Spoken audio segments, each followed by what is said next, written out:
The unexpected return. The frontier colony of New Horizon was used to the quiet of deep space. Located at the edge of human expansion, it served as humanity's furthest permanent outpost, a collection of habitat domes, research stations, and a small spaceport that handled the monthly supply ships from Earth. At 400 colony time, the quiet was shattered. Unidentified vessel just dropped out of FTL, announced Specialist Tara Chen, her voice cutting through the stillness of the monitoring station. Mass signature matches. Wait, that can't be right. Station Commander Elijah Reed moved quickly to her station, the sleep still fading from his eyes. What have we got? Sir, mass signature and partial ID matched the ECV Pathfinder. Reed's face hardened. Everyone knew the story of the Pathfinder, Earth's most advanced exploration vessel that had vanished without a trace 5 years ago while charting the Cygnus Void. All 82 crew members were presumed dead. That's impossible, Reed said. Confirm. Confirming, sir. It's transmitting Pathfinder's emergency beacon sequence, but the visual doesn't match our records. Reed looked at the main display and felt a chill run through him. The ship on the screen resembled the Pathfinder in basic structure. A cylindrical main hull with 4 stabilizing struts, but something was fundamentally wrong. The once smooth hull was now covered with pulsing vein-like structures that glowed with an eerie blue-green light. Portions of the ship seemed to have been rebuilt with an unknown metallic substance that reflected starlight in ways that human-made materials didn't. Sir, Chen's voice faltered. I'm detecting only 3 life signs aboard. Human, mostly. Reed activated the colony's alert system. This is a priority 1 situation. I want all senior staff in the command center in 15 minutes, and get me a direct line to Earth Command. Captain Valeria Morris of the Earth Defense Force stood in the briefing room aboard the EDF Sentinel, staring at the images of the altered Pathfinder. After 20 years of military service, she thought she'd seen everything. She was wrong. The vessel appeared near New Horizon Colony 36 hours ago. Admiral Toshiro Yamamoto explained to the assembled team. It's maintaining position, not responding to hails. Initial scans suggest the ship has been modified with technology far beyond our current capabilities. Any hostile actions? Morris asked. None. It's just waiting. Morris studied the holographic display. And you want my team to board it? It wasn't a question. Her squad of the 7th Special Operations Division was already en route to New Horizon when the call came through. You're the best we have, Captain, Yamamoto said simply. Whatever happened out there, whatever changed that ship and its crew, we need to know. Dr. Elena Kapoor, the team's xenobiologist, pointed to a section of the modified ship. These structures appear to be biological in nature, but integrated with advanced technology. I've never seen anything like it. What about the 3 survivors? Asked Lieutenant Jackson, the team's security chief. Yamamoto's expression darkened. Medical scans from New Horizon suggest they've been altered. Cybernetic implants, genetic modifications. We don't know how much of them is still human. Morris nodded slowly. We'll find out. 6 hours later, Morris led her team of 8 specialists toward the Pathfinder in a reinforced boarding shuttle. Up close, the alterations to the ship were even more disturbing. The hull seemed to pulse like a living organism, the blue-green veins carrying some kind of energy throughout the structure. Biometric scanner shows the 3 life signs are on the bridge, reported Specialist Rodriguez from the shuttle's sensor station. Still no response to communications. We'll dock at the secondary airlock, Morris decided. Dr. Kapoor, stay close to me. Lieutenant Jackson, secure our exit at all times. The shuttle's docking mechanism engaged with a metallic clunk. For a moment, Morris feared the altered ship would reject them, but the airlock cycled open without resistance, almost like it's inviting us in, muttered Corporal Wei, the team's engineer. Inside, the corridors of the once familiar exploration vessel were transformed. Organic-looking conduits ran along the walls, ceiling, and floor, pulsing with the same blue-green light they'd observed from outside. The air was breathable but carried a faint metallic tang. "The ship's life support is still functional," Dr. Kapoor noted, studying her handheld scanner. "But these conduits, they appear to be some kind of neural network. This ship might be partially sentient now." They moved carefully toward the bridge, weapons ready. The doors slid open as they approached, revealing a space that barely resembled the command center of an Earth vessel. 3 figures stood motionless in the center of the room, connected to the ship by the same glowing conduits that ran throughout the vessel. Morris recognized Commander Setaway, the Pathfinder's original captain. His uniform was gone, replaced by what looked like a second skin of metallic mesh. His eyes opened as they entered, normal human eyes, but with a luminescent quality that betrayed something alien. "Captain Morris," Way said, his voice eerily calm. "The synthesis said Earth would send someone. I'm glad it's you." Morris kept her sidearm trained on him. "Commander Way, what happened to you? What is the synthesis?" Way smiled slightly. "We encountered them in the Cygnus Void, an ancient collective of organic and synthetic life, spanning thousands of galaxies. They've existed for millions of years, evolving beyond individuality. They did this to you." Dr. Kapoor gestured to his altered body. "They offered us a choice," White replied. "Integration or extinction. Most of the crew chose extinction. We 3 chose to learn, to understand, to bring morning." The other 2 figures stirred. Lieutenant Sarah Chen, the ship's navigator, and Dr. Marcus Okafor, chief science officer. Like Way, they were transformed, their bodies a hybrid of human and alien technology. "Warning of what?" Morris demanded. Chen spoke, her voice carrying the same unnatural calm. "The synthesis is expanding. They believe humanity represents a unique evolutionary path, one they wish to study and integrate. They're coming, Captain. A fleet of their vessels is already on its way to Earth. How long do we have?" 3 Earth months, Okafor answered. "Perhaps less." Morris lowered her weapon slightly. "And this ship, these changes, a gift," Way said. "The Pathfinder has been remade with their technology, faster than light capabilities beyond anything humans have developed.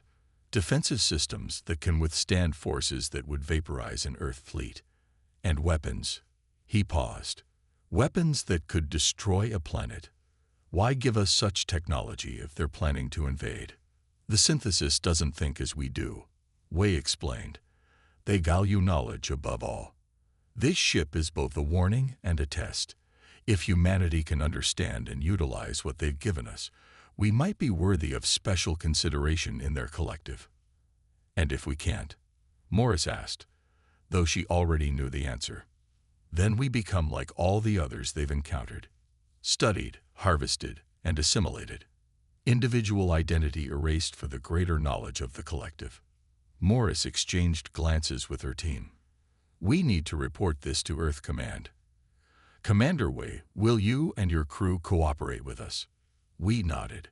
"That's why we returned. The 3 of us still remember what it means to be human, Captain.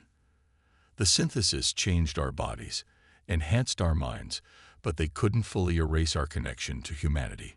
Not yet." Chen moved forward, her movements fluid but somehow mechanical. "But we don't have much time. The changes are progressing. Soon, the collective consciousness will override what remains of our individuality. Then we better move quickly," Morris said, activating her comlink. "Sentinel, this is Morris. We have contact with the survivors. Situation is complex, but not immediately hostile. We need to prepare Earth for what's coming." As Morris coordinated with her ship, Dr. Kapoor studied her scanner readings with growing concern. The neural connections between the survivors and the ship were strengthening by the minute. Whatever humanity remained in them was fading fast. Earth had 3 months to prepare for an enemy unlike any they had ever faced. The debate in Earth Defense Force headquarters was heated. Admiral Yamamoto stood before the assembled military and civilian leadership, presenting Captain Morris' report and the data they'd gathered from the transformed Pathfinder. The technology aboard that vessel could advance our civilization by centuries, argued Dr. Ivanovich from the Science Directorate. We need to study it, understand it, replicate it. The technology is a trap, countered General Okonkwo. These synthesis beings altered our people, transformed our ship, and now they're coming to do the same to Earth. We should destroy the Pathfinder before its technology corrupts us further. Director Chen of Colonial Affairs shook her head. With respect, General, if this collective is as advanced as the survivors claim, destroying one ship won't save us. We need every advantage we can get. What about the survivors? Asked President Alvarez. Are they still human enough to be trusted? Admiral Yamamoto sighed. Captain Morris reports that their condition is deteriorating.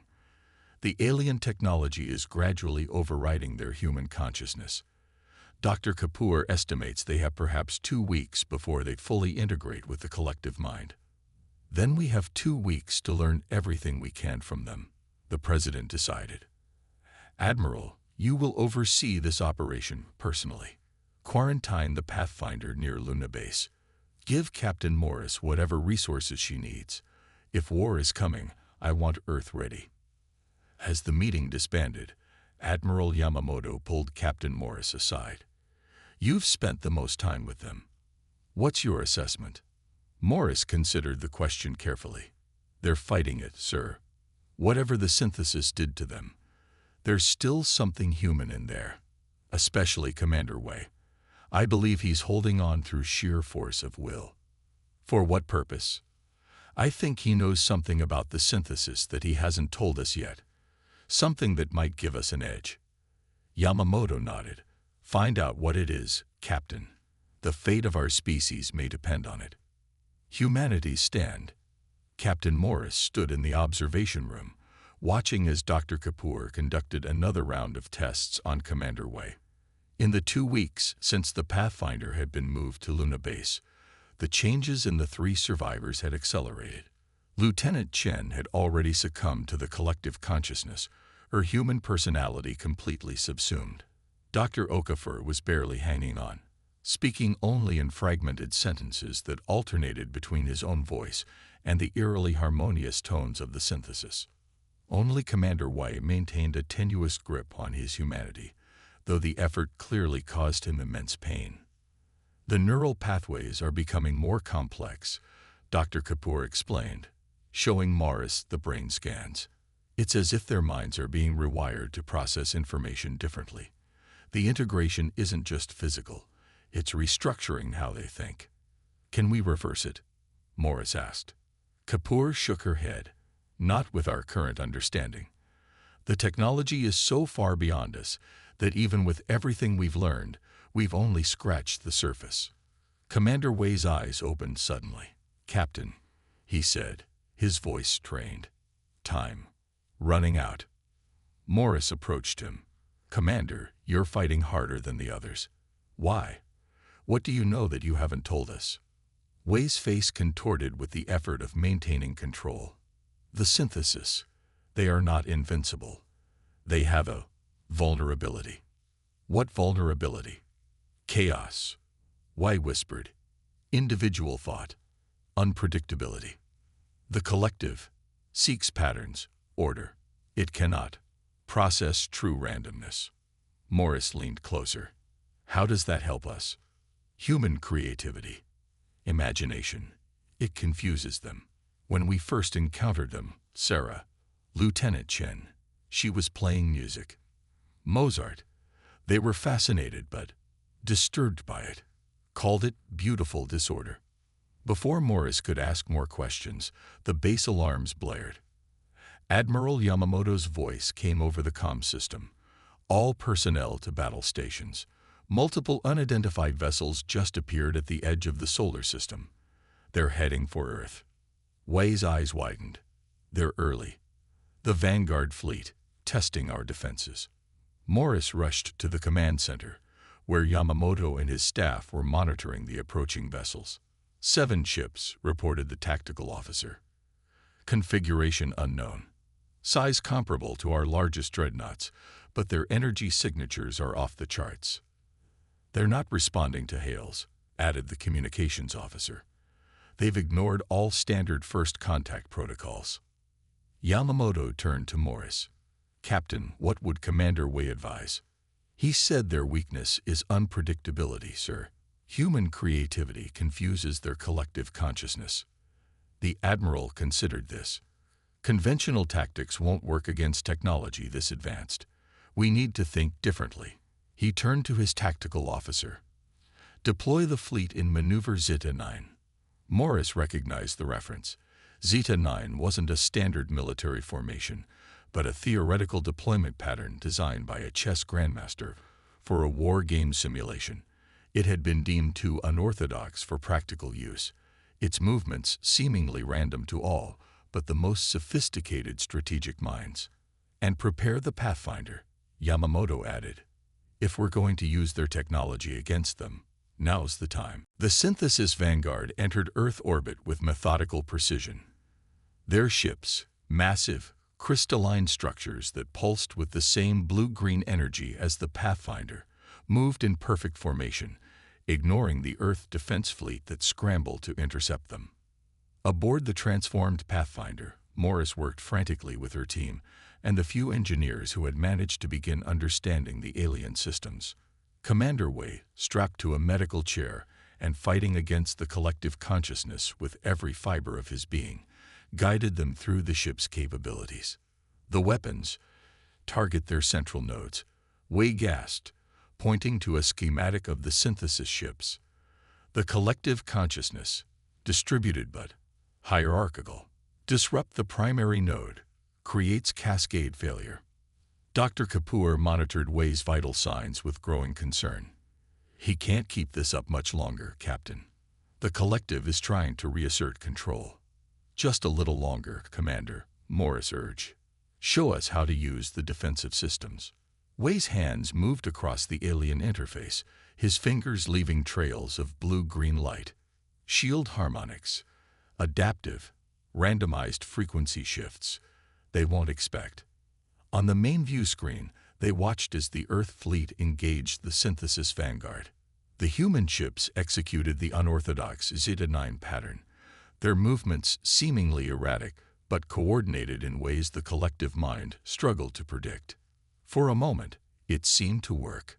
The synthesis vessels hesitated, their perfect formation faltering as they attempted to counter the unpredictable human tactics. But their technological superiority was overwhelming.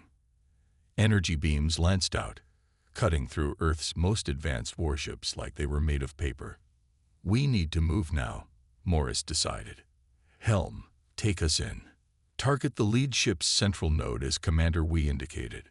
The Pathfinder surged forward, its engines propelling it at speeds no human-built vessel could match. The synthesis ships immediately detected their transformed sister vessel and paused their attack on the Earth fleet. They're scanning us, reported Lieutenant Jackson. I think they're confused. The Pathfinder registers as part of their collective, but our presence aboard disrupts the signal. That's our advantage, Morris said. Press it. The Pathfinder's weapon systems activated, not the conventional armaments of an Earth exploration vessel, but something far more advanced.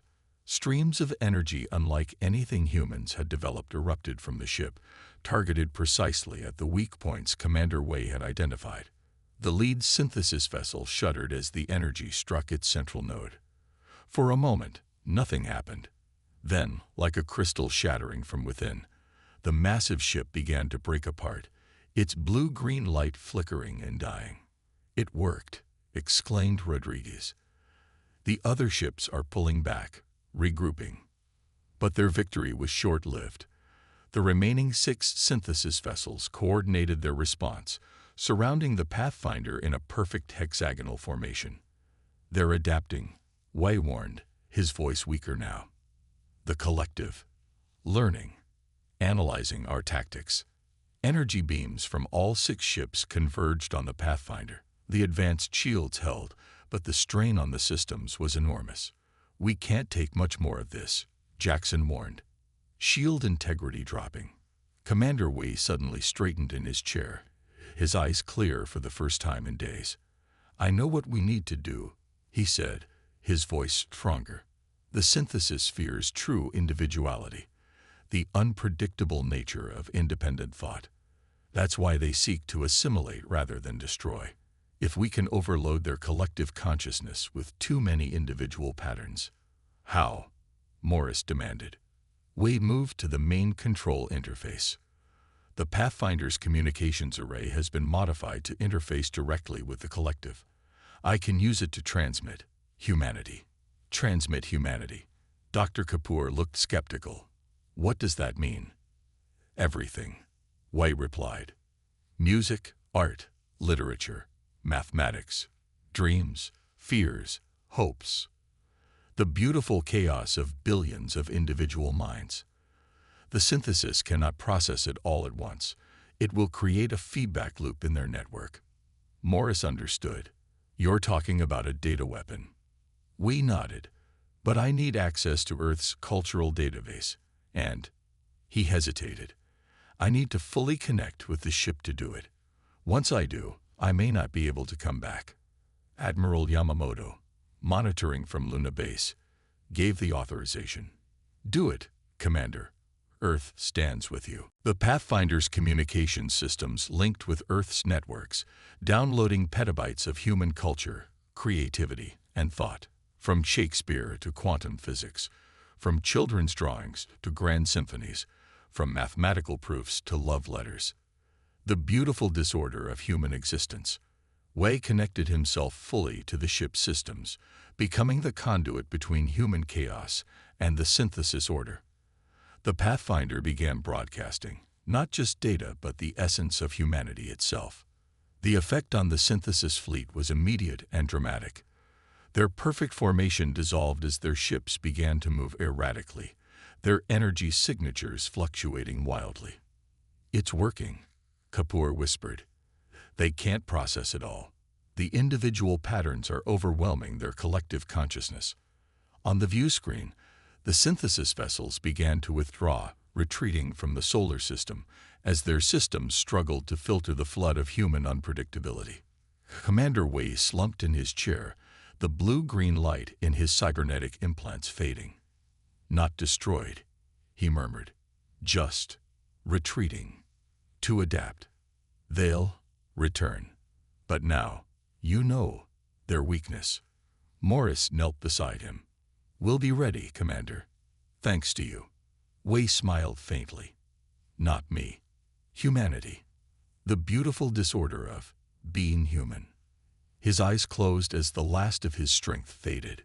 Not dead, but returned to the profound sleep of those caught between two states of being, neither fully human nor fully synthesis. 3 months later, Captain Morris stood in the New Earth Defense Headquarters, looking at the memorial wall honoring those lost aboard the Pathfinder. Commander Wei, Lieutenant Chen, and Dr. Okafor had been placed in stasis, their transformed bodies still valuable for the knowledge they contained, but their minds lost to the struggle between individual humanity and collective consciousness. Earth had changed. The brief encounter with the synthesis had accelerated human technology by decades. New defense systems based on the Pathfinder's alien tech were being deployed throughout the solar system. Colony ships equipped with advanced engines were venturing further into space than ever before. But more importantly, humanity had found its greatest strength, not in technology or weapons, but in the chaotic, unpredictable nature of individual human thought. The very quality that made humans difficult to govern was what had saved them from assimilation. "They'll be back, you know," Admiral Yamamoto said, joining her at the memorial. "The synthesis, maybe not for years, but eventually." Morris nodded. "And we'll be ready, not just with better ships and weapons, but with more music, more art, more of the beautiful disorder that makes us human." Yamamoto smiled slightly. "Commander Wei would appreciate that philosophy. He's the one who taught it to me," Morris replied. "That in the face of a universe that seeks order and pattern, our greatest defense is to remain gloriously, unpredictably human. As she gazed at the stars through the observatory window, Morris knew humanity would face challenges ahead. The synthesis would return, perhaps with new adaptations to counter human unpredictability. But she also knew that humanity would continue to evolve, to create, to imagine possibilities that even a collective consciousness spanning thousands of galaxies could never predict. That was the legacy of the Pathfinder and its transformed crew, not just a warning of what lay beyond the stars, but a reminder of what made humanity worth fighting for. The beautiful disorder of being human.